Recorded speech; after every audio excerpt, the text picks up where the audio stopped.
Well, this is environmental DNA sampling. So environmental meaning we can get DNA in an environment. So whether it's water, soil, they can do it in snow.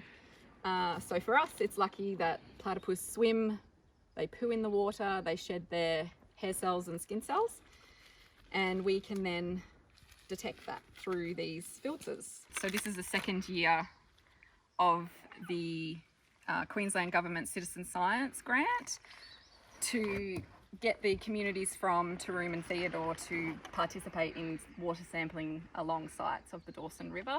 We've got a few property holders on board. They're taking their own samples on their own property sites, which is really great. And then I'm just trekking around filling in the gaps on sampling. So it's as easy as sucking up the water and then literally just passing it through the filter.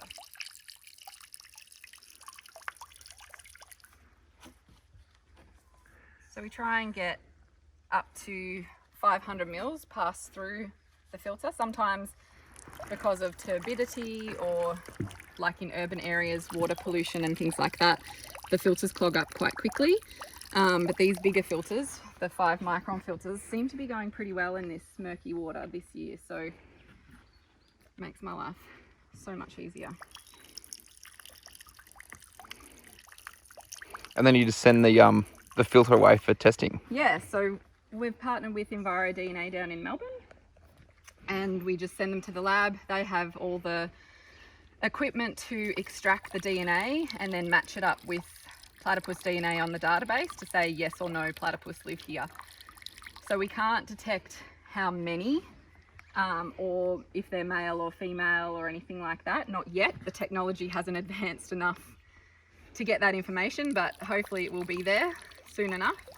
I suppose you can, just their presence, you can safely assume that there are both male and female platypus here. Exactly. So in these systems, like we're mapping the distribution in this kind of mid to upper part of the Dawson. And obviously that's really important because this system is heavily relied upon by farmers. There's irrigation, there's grazing. And so we wanted to know that they are persisting in these areas, which is great.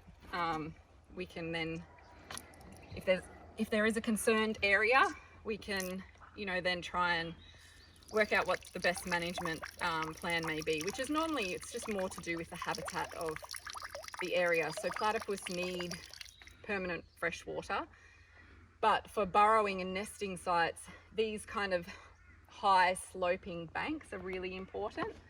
And so, your native vegetation that's consolidating those banks with the root systems and things is something that, we need to make sure we keep in the landscape, and that platypus can burrow in under the water line, but then they can burrow up that slope, and then their burrow den may only be 30 centimetres from like the top of that surface there. So right. The females can also burrow up to 30 metres.